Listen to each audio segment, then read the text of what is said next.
할렐루야, 여러분 반갑습니다. 오늘 2021년 새해 신년 첫 주일 예배로 하나님 앞에 예배를 드립니다.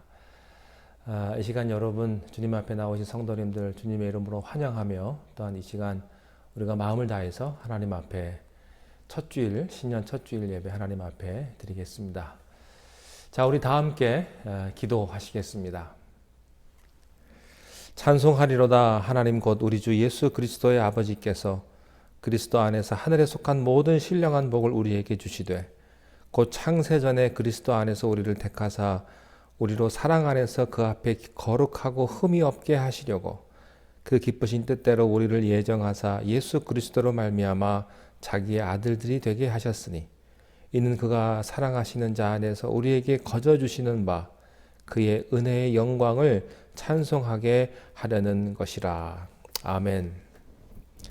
전능하신 하나님, 우리들에게 2021년 새해를 허락하여 주시고 오늘 귀한 삶 주님 앞에 예배 드릴 수 있도록 이 시간을 허락하여 주시니 감사를 드립니다.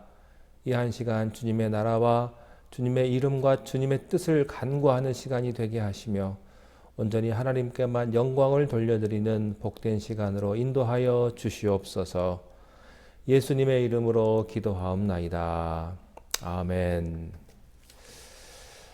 우리 다 함께 찬송가 550장 찬송 함께 찬양하시겠습니다.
이전에도 계셨고 이후에도 계실 영원한 하나님을 경배합니다. 주님, 각기 처소에서 드려지는 예배자들의 마음을 모아주시고 신령과 정성으로 예배 드리게 하시옵소서. 짧은 인생으로 온 저희 육신들에게도 아버지 새해가 왔습니다. 어제의 환난과 고민들이 해결되어지고 좋은 일들이 많이 생길 거라는 희망과 소망들 때문에 더욱이 저희 인생들에게는 새해가 특별하게 여겨집니다. 돌이켜보니 지난 1년 동안에도 아버지께서 저희를 알뜰히 챙기시고 먹이시고 입히셨습니다. 광야에서 이스라엘 백성들의 옷이 해지지 않게 하시고 만나와 고기를 주시고 필요를 다 채우셨음에도 걱정과 불만에 익숙한 세상 사람들의 모습들이 저희에게도 있었음을 회개합니다. 신실하신 아버지의 약속을 온전히 믿지 못하고 내 자신과 내 경험과 사람을 오히려 더 의지한 믿음 약한 부끄러운 자입니다. 믿음에 약한 저희에게 아버지 긍휼을 베풀어 주시옵소서. 사랑이 많으신 아버지, 오직 기쁨과 감사로 너희 구할 것을 기도로 아뢰라 하셨습니다.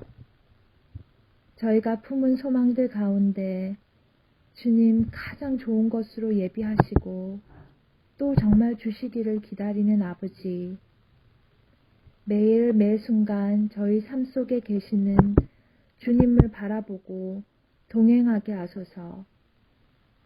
나의 지혜를 따르지 않고 주님을 의지하게 하시고 나의 경험으로 판단하지 않게 하시고 오로지 살아계신 하나님의 능력을 믿게 하시옵소서. 아버지,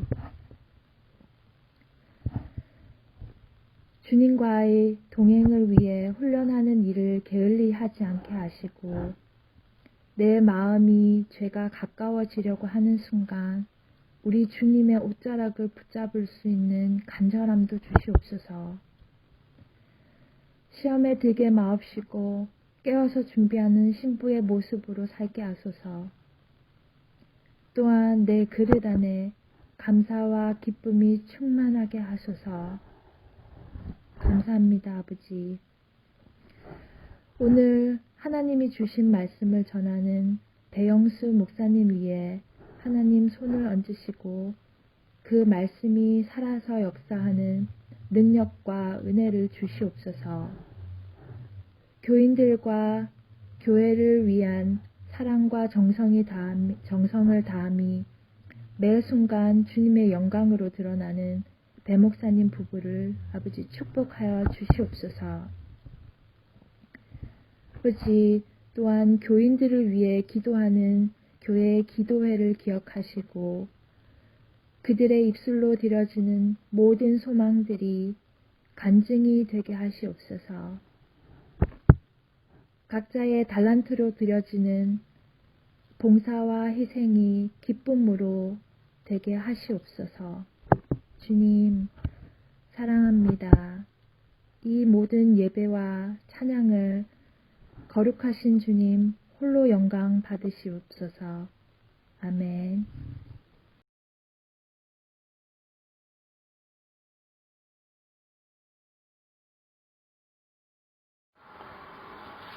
오늘 주신 하나님의 말씀입니다. 그 사람들이 요셉의 집으로 인도됨에 두려워하여 이르되 전번에 우리 자루에 들어있던 돈의 일로 우리가 끌려드는도다.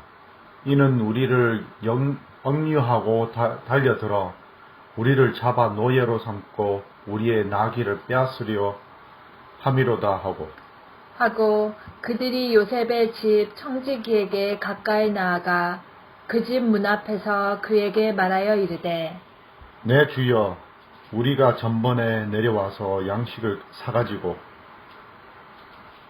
여관에 이르러 자루를 풀어본즉 각 사람의 돈이 전에 그대로 자루 아귀에 있기로 우리가 도로 가져왔고 양식 살 다른 돈도 우리가 가지고 내려왔나이다. 우리의 돈을 우리 자루에 넣는 자는 누구인지 우리가 알지 못하나이다. 그가 이르되 너희는 안심하라. 두려워하지 말라. 너희 하나님, 너희 아버지의 하나님이 재물을 너희 자루에 넣어 너희에게 주신 것이니라. 너희 돈은 내가 이미 받았느니라 하고 시몬을 그들에게로 이끌어내고 그들을 요셉의 집으로 인도하고 물을 주어 발을 씻게 하며 그들의 나귀에게 먹이를 주더라. 그들이 거기서 음식을 먹겠다 함을 들었으므로 예물을 정돈하고 요셉이 정오에 오기를 기다리더니 요셉이 집으로 오매 그들이 집으로 들어가서 예물을 그에게 드리고 땅에 엎드려 절하니 요셉이 그들의 안부를 물으며 이르되 너희 아버지 너희가 말하는 그 노인이 안녕하시냐? 아직도 생존계 계시느냐? 그들이 대답하되 주의 종 우리 아버지가 평안하고 지금까지 생존하였나이다. 하고 머리 숙여 절하더라. 요셉이 눈을 들어 자기 어머니의 아들 자기 동생 베냐민을 보고 이르되 너희가 내게 말하던 너희 작은 동생이 아니냐? 그가 또 이르되 소자여 하나님이 내게 은혜 베푸시기를 원하노라. 요셉이 아우를 사랑하는 마음이 복받쳐 급히 울 곳을 찾아 안방으로 들어가서 울고 얼굴을 씻고 나와서 그 정을 억제하고 음식을 차리라 하매 그들이 요셉에게 따로 차리고 그 형제들에게 따로 차리고 그와 함께 먹는 애굽 사람에게도 따로 차리니 애굽 사람은 히브리 사람과 같이 먹으면 부정을 입었음이었더라. 그들이 요셉 앞에 앉되 그들의 나이에 따라 앉히게 되니 그들이 서로 이상히 여겼더라. 요셉이 자기 음식을 그들에게 주되 베냐민에게는 다른 사람보다 5배나 주매 그들이 마시며 요셉과 함께 즐거워하였더라. 아멘.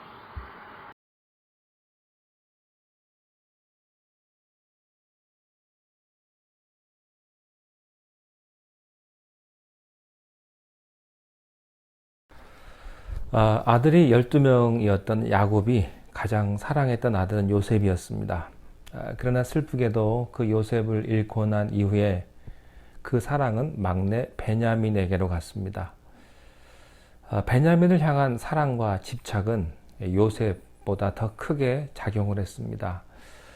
그래서 야곱은 막내 아들 베냐민을 절대 포기할 수가 없었습니다. 요셉을 잃고 나서 내가 베냐민만은 포기할 수 없다. 끝까지 베냐민을 보낼 수 없다라고 다른 형제들에게 이야기를 합니다. 형들은 말합니다. 베냐민과 함께 가지 못한다면 우리는 돌아갈 수도 없고 양식을 구할 수도 없습니다. 시므온 형도 찾을 수가 없습니다. 베냐민을 데리고 가야 되겠습니다. 야곱은 아들들을 원망합니다. 너희들이 왜 그렇게 정직하게 말을 해가지고 나에게 이렇게 고통을 주느냐? 그렇게 얘기를 합니다. 아들들은 말합니다. 우리가 정직하게 말해서 이렇게 고통받을 줄 우리도 몰랐습니다. 사실대로 말했는데 이런 결과가 왔습니다. 그렇지만 우리는 베냐민을 꼭 데리고 가야 합니다. 그렇습니다. 여기서 우리가 배우는 메시지가 포기입니다. 포기란 쉽지가 않은 거예요. 자연스러운 현상이 아닙니다. 아기가 태어나면요, 갓난아기 때 손에 뭘 넣으면 쥐입니다. 꽉 찝니다. 그게 본능이죠. 그게 인간의 본능입니다. 포기를 하려면 결단을 해야 합니다. 예수 믿는 것은요, 자연스러운 현상이 아닙니다. 예수는 그냥 믿어지는 게 아닙니다. 자기가 결단을 해야 합니다. 자기와 싸워서 자기를 죽이고 자기를 정복해서 결단을 해야만 예수를 믿게 되는 것이고,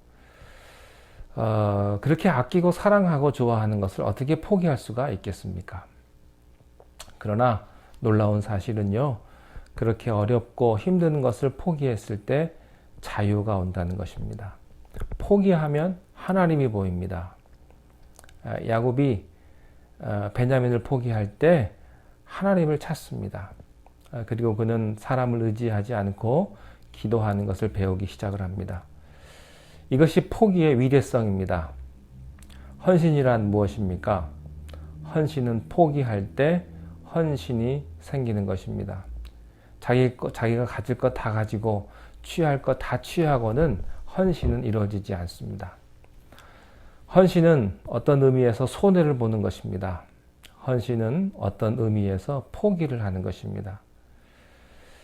여러분, 그러나 놀라운 사실은 헌신한 자에게만 기쁨은 옵니다. 가만히 있는데 기쁨은 오지 않습니다. 내가 헌신하고 희생한 부분만큼 기쁨이 오고 보람이 오는 것입니다. 그렇기 때문에 포기하지 않거나 헌신하지 않은 사람에게는 아무리 좋은 것을 가지고 있다 할지라도 그에게는 기쁨과 보람은 주어지지 않는 것이죠. 헌신하면 어떤 기쁨이 오는가? 그것은 헌신한 사람의 기쁨이 아니라 내가 헌신한 대상의 기쁨이 와요. 헌신하면 하나님의 기쁨이 내게 있는 것입니다. 그게 참 신비스러운 거예요. 여러분, 내가 기쁜 것은 오래가지 못합니다. 내가 좋아하는 것도 오래가지 못합니다. 그것은 일시적인 거예요. 그러나 하나님이 주신 기쁨은 영원한 것이고 그것은 내가 세상에서 경험했던 것과는 전혀 다른 기쁨이 내 가슴에 이렇게 젖어오는 것이죠. 여러분 주변에요, 헌신하고 봉사하는 사람을 보십시오. 그 사람의 얼굴에는 하나님의 기쁨이 있는 것을 발견하게 될 것입니다. 병도 들었고 손해도 받고 쫓겨도 났고 누명도 썼어요. 그러나 그 사람의 얼굴에는 지울 수 없는 하나님의 평강과 기쁨이 있습니다. 저는 이러한 기쁨이 여러분의 얼굴에도 있기를 바랍니다. 하나님이 주시는 기쁨, 헌신으로 말미암아 생기는 기쁨과 보람, 이런 것들이죠. 요셉은 베냐민을 만났습니다. 아버지가 베냐민을 포기했을 때 어렵게, 여러분 야곱의 포기는요, 순조로운 포기가 아니라 막바지 코너에 몰린 포기였습니다. 할 수 없어서, 죽기 싫어서, 살기 위해서 포기한 것이었지만 야곱의 포기는 모든 사람에게 기쁨을 주었습니다. 우선 형들이 베냐민을 데리고 갈 수 있으니까 발걸음이 가벼운 거예요. 그리고 베냐민을 기다리고 있던 요셉이 베냐민을 받기 때문에 기쁜 것이죠. 이 헌신에는요, 헌신자가 있고 헌신의 내용이 있어요. 헌신한 사람 없이 헌신이 없습니다. 헌신에는 사람이 있어요. 또 한 가지 중요한 것은 헌신에는 항상 물질이 뒤따릅니다. 물질이 뒤따르지 않는 헌신은 없습니다. 여러분이 헌신을 하면요, 시간 내야 돼요. 두 번째, 돈을 내야 돼요. 세 번째, 은사를 내야 됩니다. 그거 내놓기가 쉬운 게 아니라 말이죠. 그런데 놀라운 사실은 내가 헌신하는 것을 보면 주변 사람들이 축복받기 시작을 합니다. 내가 희생만 하면 사람들이요, 그 소식만 듣고도 가슴이 따뜻해지기 시작을 하는 것이죠. 누가 장학금을 냈다, 누가 선교사를 위해서 헌금을 했다, 누가 좋은 일을 했다. 내가 한 건 아니지만 그 소식만 들어도 사람들 마음에 기쁨이 오기 시작을 하는 것입니다. 우리는 헌신과 포기가 다른 사람에게 좋은 또 선한 그런 영적 영향력을 주고 세상을 변화시킬 수 있다는 것을 알 수가 있습니다. 내가 쥐면 다른 사람도 쥡니다. 내가 놓으면 다른 사람도 놓습니다. 놀라운 일이죠. 하나님이 예수님에게 이런 별명을 붙여주셨어요. 예수님이 인류의 죄를 위해서 하늘의 권세를 버리고 세상에 올 때 하나님이 예수님에게 이런 표현을 했습니다. 이는 내 사랑하는 아들이요 내 기뻐하는 자라. 저는 여러분에게도 이런 별명이 붙여지기를 바랍니다. 너는 내 사랑하는 아들이요 내가 기뻐하는 자라. 요셉은 베냐민을 보고 기뻐했습니다.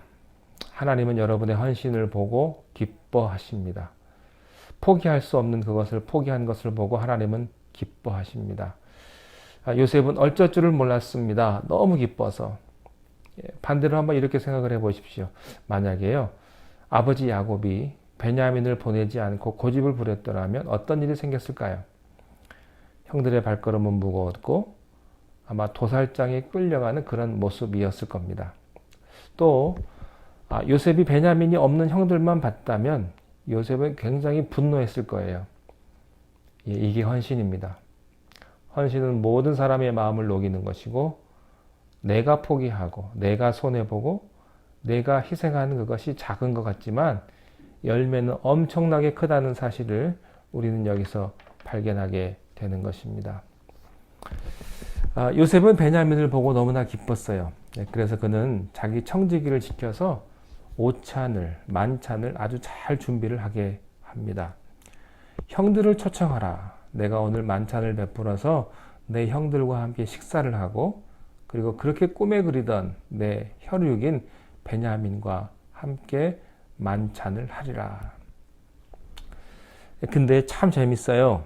이렇게 기쁜 축제는 요셉에게는 기쁜 축제지만 요셉의 형들에게는 두려움과 공포의 대상이었다는 것이죠. 무슨 또 꿍꿍이 속이 있어서 우리를 이렇게 끌고 가는가 라고 하는 생각을 요셉의 형들은 하기를 시작을 했습니다. 자, 오늘 본문 창세기 43장 18절 말씀을 함께 보시겠습니다. 그 사람들이 요셉의 집으로 인도되매 두려워하여 이르되 전번에 우리 자루에 들어있던 돈의 일로 우리가 끌려드는도다. 이는 우리를 억류하고 달려들어 우리를 잡아 노예로 삼고 우리의 나귀를 빼앗으려 함이로다 하고. 여기서 두 가지를 발견합니다. 죄 지은 게 많은 사람은 무슨 일을 만나도 가슴이 콩닥콩닥거려요. 무섭고 두렵습니다. 좋은 일도 무섭고 나쁜 일도 무서워요. 왜냐하면 그 과거가 들추어질까봐, 그 자기 죄가 드러날까봐 두렵습니다. 오늘 본문에 보면요, 그 사람들이 요셉의 집으로 인도되매 그 다음에 두려워하여 이렇게 되어 있어요. 그 좋은 축제의 자리가 공포의 대상이 되었다라는 것이죠. 인생은 아름다운 거예요. 왜냐하면 하나님이 계시니까. 그런데 어떤 사람은 인생은 공포예요. 결혼도 공포고 아기 낳는 것도 공포고 그냥 미래가 다 불안한 거죠. 왜 불안한 줄 아십니까? 불안의 저편에는 하나님이 없기 때문에 인생 그 자체가 불안과 두려움이에요.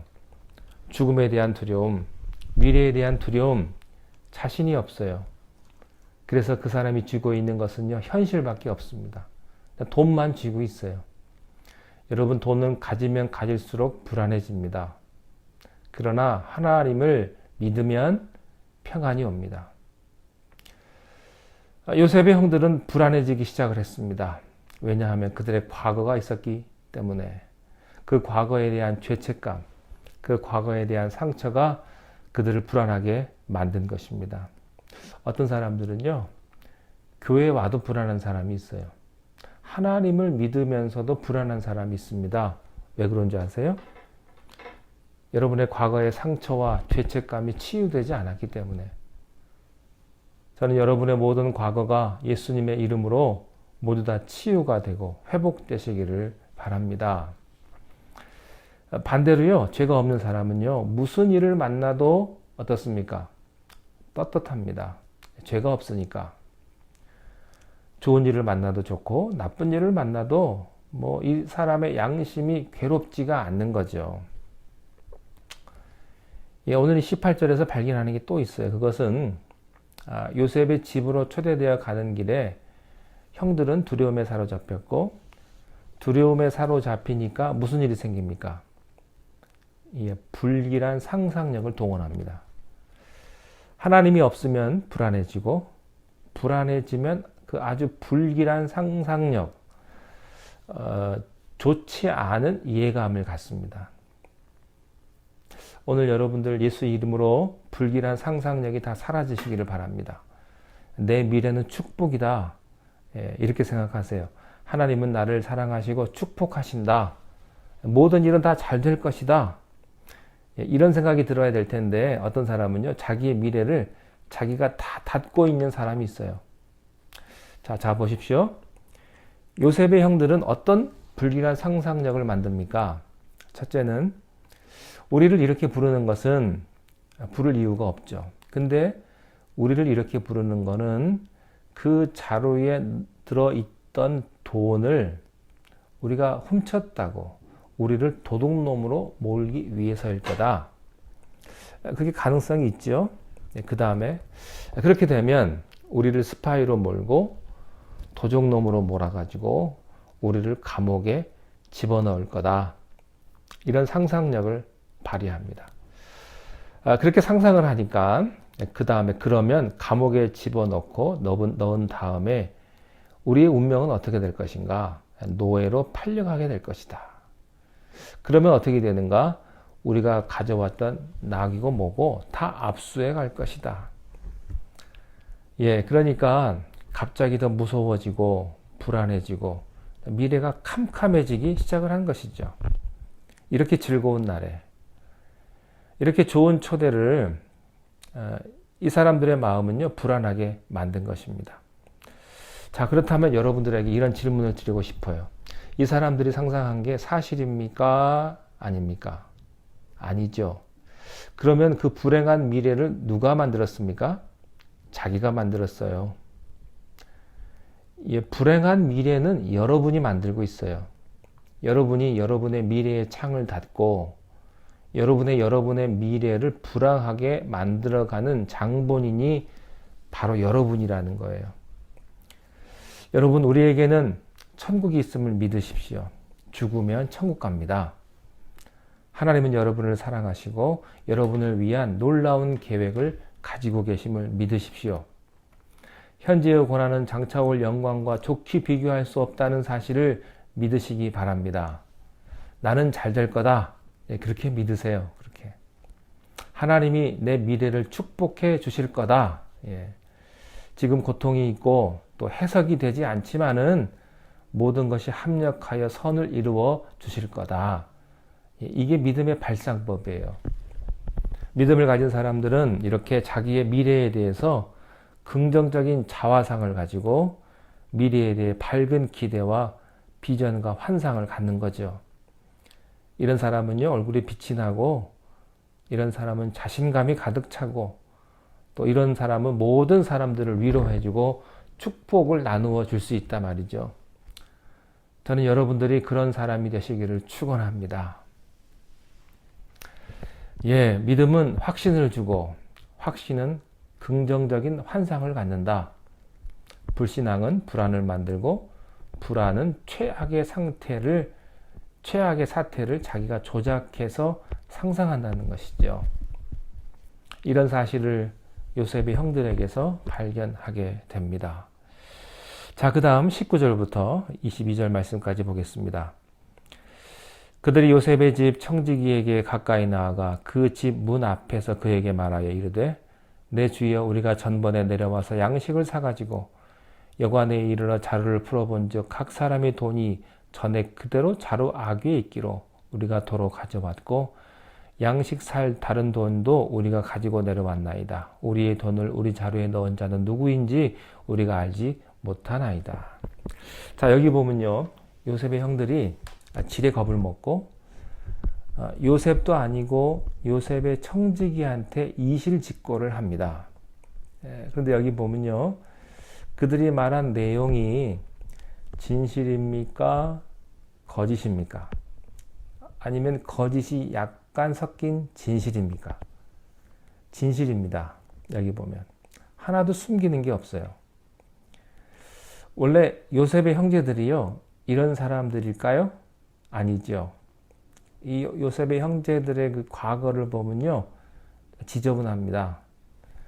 그리고 약간 사기성이요, 아버지부터 좀 많아가지고 이런 사람들이 아니거든요. 이 형제들이요, 자기 형제를 죽이자고까지 한 사람들은 아닙니까? 실제로 죽이려고까지 했던 사람들이죠. 거짓말도 잘하고요, 못된 짓 하던 사람들이에요. 아버지도 속이고. 이런 사람들이 요셉의 형들인데 웬일인지 이 부분에 와서 많은 진실을 말합니다. 자, 여기서 우리가 배우는 메시지는 뭘까요? 고난이 오면 진실해진다는 거예요. 역경에 부딪히면 사람이 순진해진다. 자기 힘을 의지하면 거짓말합니다. 근데 자기를 의지하지 않고 하나님을 신뢰하면 사람이 정직해지기 시작을 합니다. 요셉의 형들은요, 여기서 정말로 마음이 가난해졌고 겸허해졌고 또 회개하는 그런 모습을 발견하게 되는 것이죠. 자, 그런데요, 조금 더 이걸 발전해서 이런 생각을 해봤어요.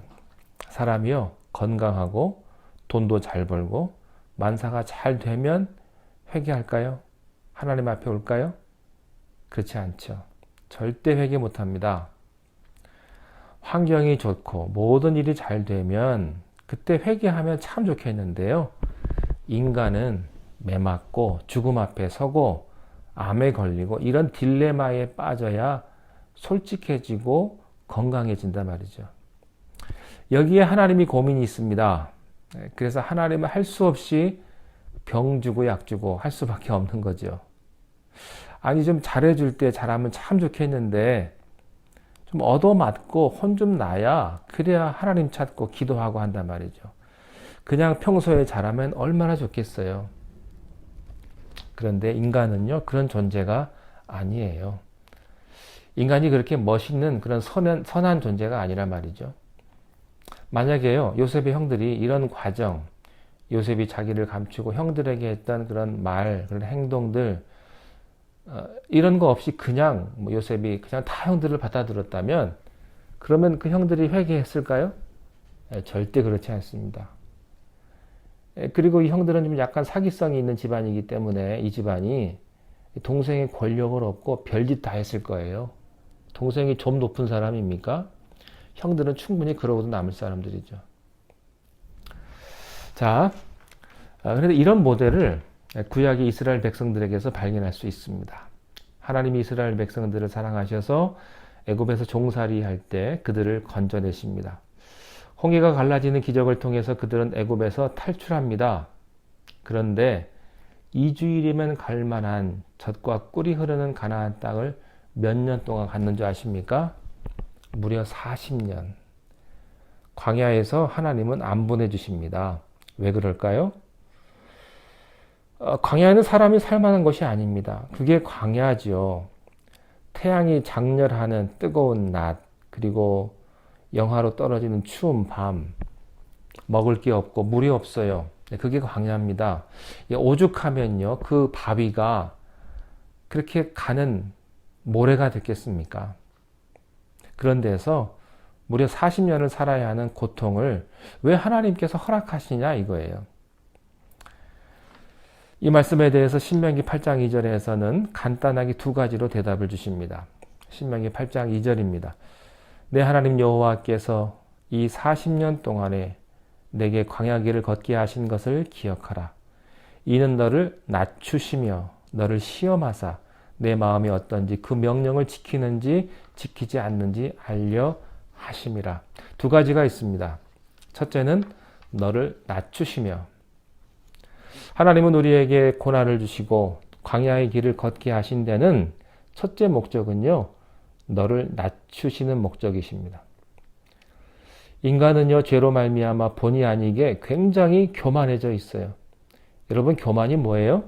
내가 할 수 있다는 게 교만입니다. 내 힘으로 할 수 없다는 걸 가리켜 겸손이라 말해요.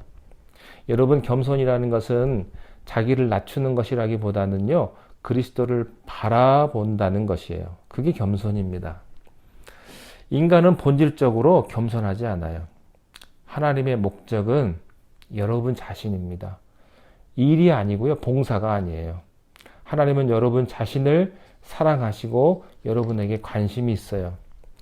그러면 하나님이 날 사랑하시는 목표가 뭐냐 이거죠. 나를 겸허한 사람으로 만드는 게 하나님의 목표이십니다.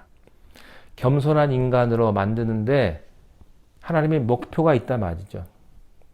하나님만을 신뢰하는, 자기를 신뢰하지 않는 하나님만 신뢰하는 그런 인격의 소유자로 만드는데 하나님의 관심이 있어요.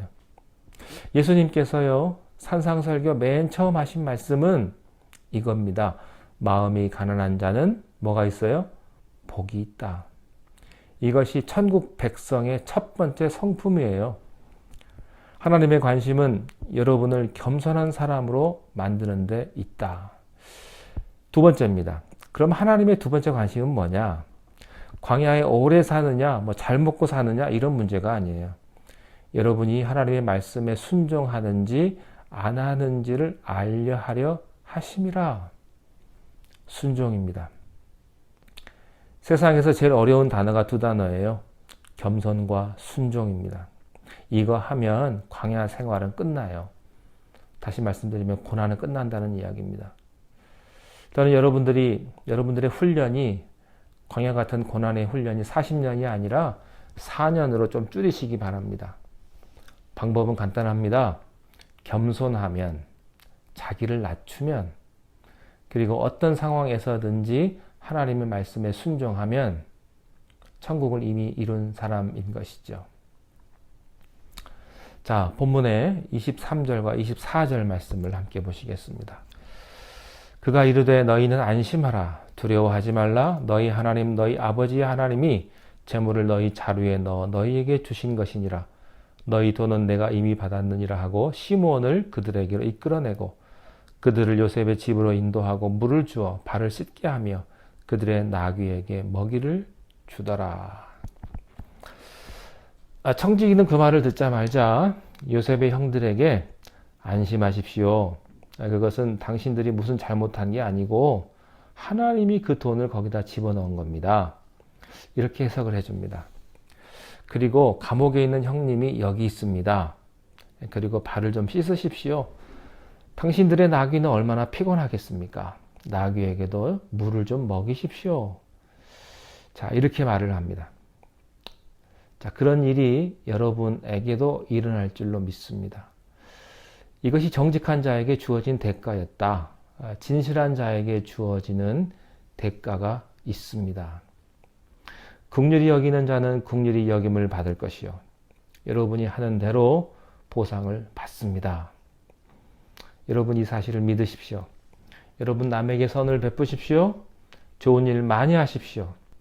마음을 순수하게 하시고 진실하게 하시고 또 아름답게 가지십시오.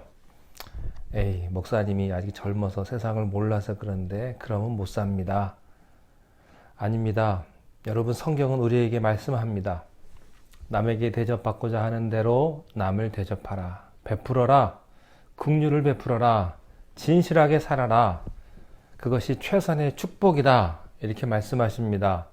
여러분 2021년 이렇게 사십시오. 베풀고 마음을 정직하게 하시고 순수하게 하시고 물질도 베푸시고요. 그렇게 아름다운 좋은 일 많이 하시기를 주님의 이름으로 축원합니다. 자, 본문 25절과 26절 말씀을 함께 보시겠습니다. 그들이 거기서 음식을 먹겠다 함을 들었으므로 예물을 정돈하고 요셉이 정오에 오기를 기다리더니 요셉이 집으로 오매 그들이 집으로 들어가서 예물을 그에게 드리고 땅에 엎드려 절하니. 드디어 요셉을 만났습니다. 이 기가 막힌 만남, 해후가 이루어진 것이죠. 바로 그것이 하나님과 우리의 만남입니다. 자, 27절, 28절입니다. 요셉이 그들의 안부를 물으며 이르되 너희 아버지 너희가 말하던 그 노인이 안녕하시냐? 아직도 생존해 계시느냐? 그들이 대답하되 주의 종 우리 아버지가 평안하고 지금까지 생존하였나이다 하고 머리 숙여 절하더라. 요셉은 형들을 보자마자 아버지 안부를 묻습니다. 요셉의 마음엔요 이미 원망과 시비가 다 떠났어요. 분노가 다 떠났습니다. 복수심이 다 떠났습니다. 여러분 용서란 그 사람 만나서 용서하는 게 아니고요. 만나기 전에 이미 용서가 돼야 됩니다. 저는 여러분의 마음에 용서가 강물처럼 흘러가기를 바랍니다. 여러분을 억울하게 했던 사람들, 여러분을 분하게 했던 사람, 용서할 수 없던 사람들을 오늘 용서하십시오. 용서보다 더 큰 축복은 없습니다. 기독교의 핵심 메시지는 용서의 메시지예요. 하나님이 우리를 용서해 주셨다는 소식이죠. 그래서 내가 용서받은 것처럼 다른 사람도 용서하라고 말씀하셨습니다.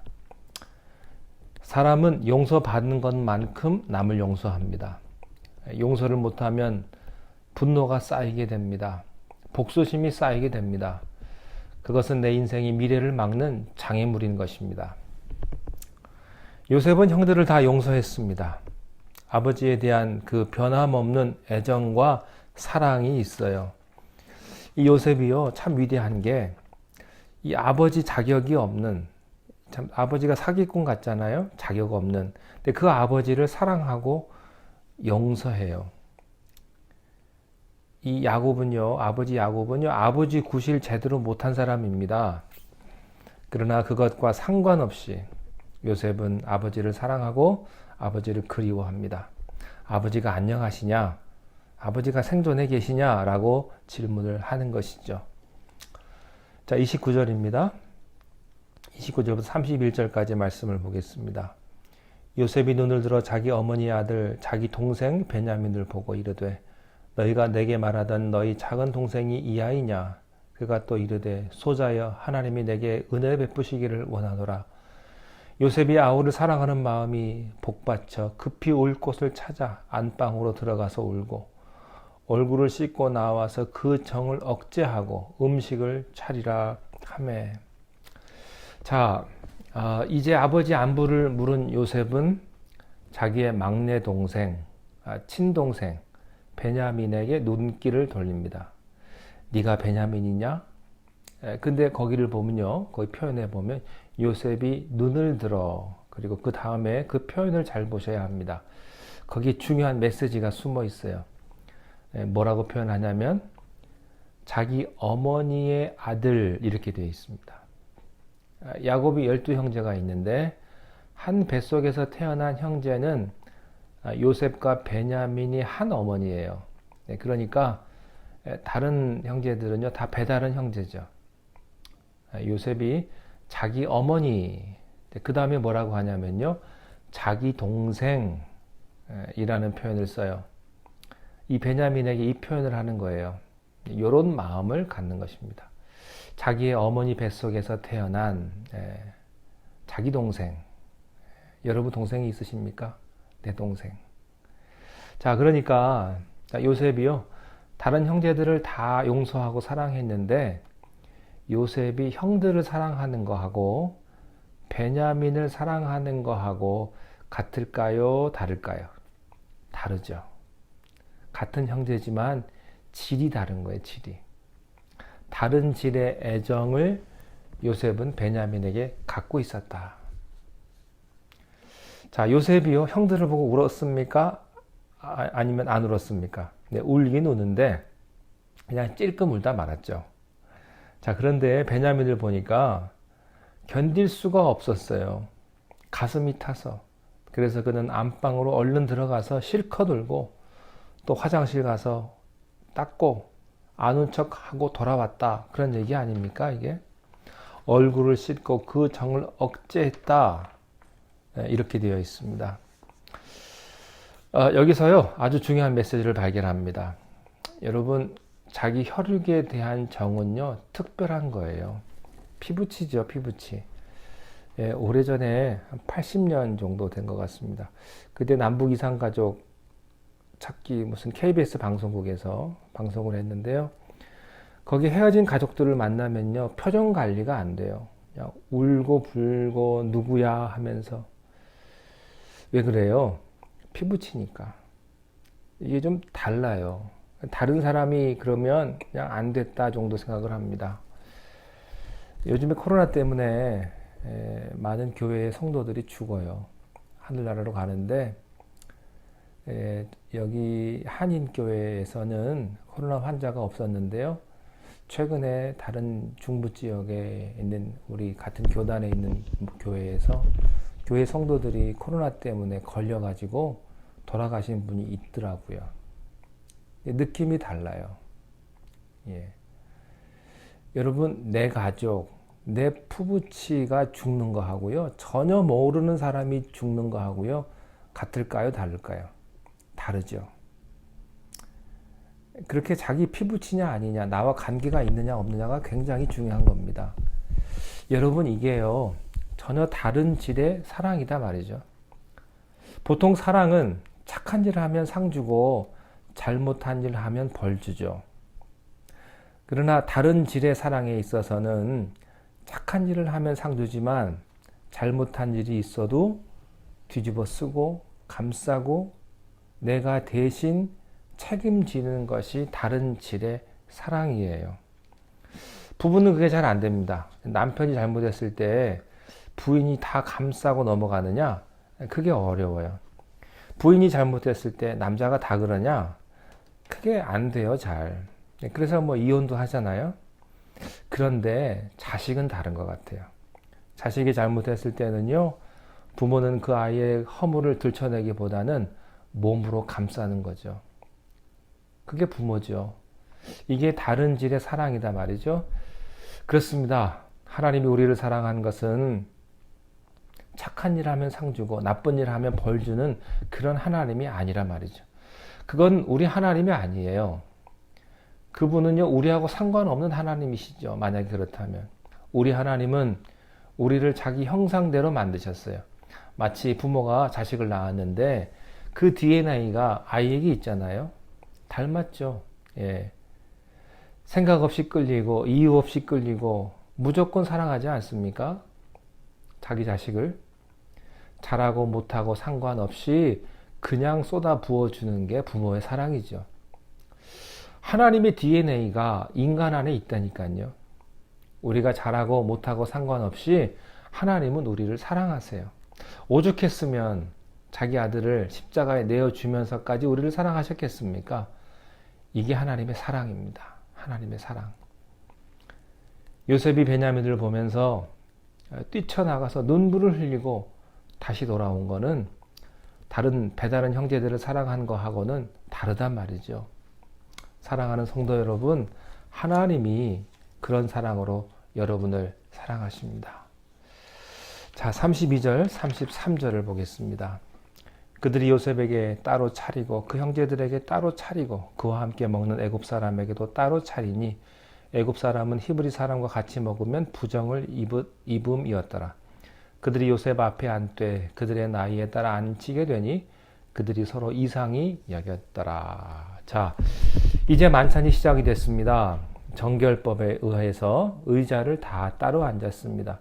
근데 요셉의 형들이요, 11명이 쫙 앉았는데 보니까 우리가 어디 좋은 자리 가면요, 의자에 자기 이름이 있잖아요. 어디 행사에 가면 이건 누구 자리입니다 하고서 다 붙여놓는데 여기 의자를 배석한 대로 앉아보니까 장유 유서대로 쫙 앉은 거예요.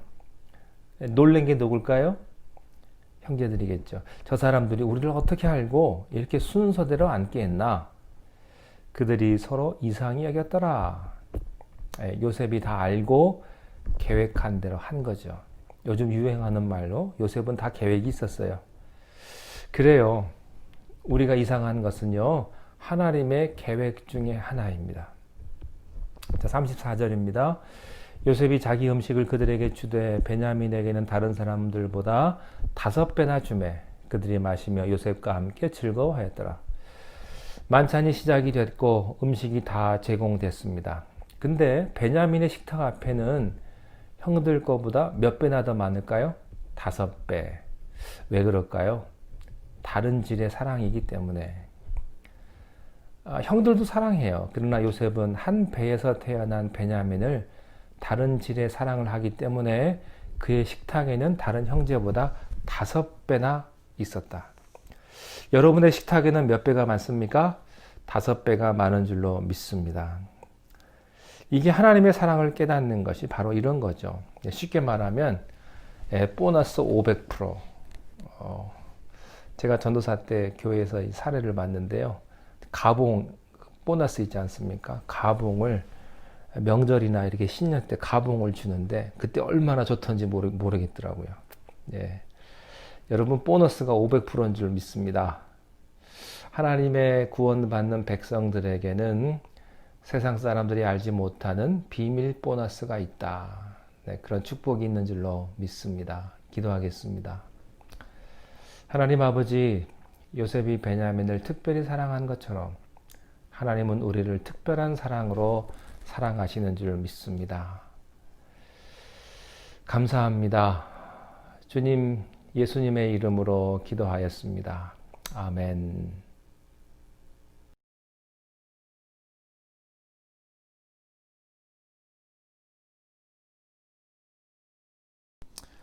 2021년 새해를 허락하신 하나님께 영광을 돌립니다. 2021년 이제 새로 시작이 됐습니다. 우리가 함께 모여서 예배 드리지 못하고 또 이렇게 온라인으로 함께 예배를 드리는데요. 하루속히 이 코로나 팬데믹이 끝날 수 있도록 여러분 기도해 주시고, 특별히 가정의 건강과 또 영혼의 안식을 위해서, 참된 평강을 위해서 여러분 함께 기도해 주시면 좋겠습니다. 힘내시고요. 여러분 빨리 지나갈 수 있도록 함께 마음을 모아 주시면 좋겠습니다. 자, 이 시간에 찬송가 438장 찬양 함께 하시고 축도로 예배를 마치겠습니다.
이제는 우리 주 예수 그리스도의 은혜와 하나님 아버지의 그 크신 사랑하심과 성령님의 감동 감화 충만하심이 이제 2021년 새해를 시작하는 우리 발려교회 모든 성도님들 머리 위에 하나님의 놀라우신 평강과 축복이 함께 하시기를 간절히 축원하옵나이다. 아멘.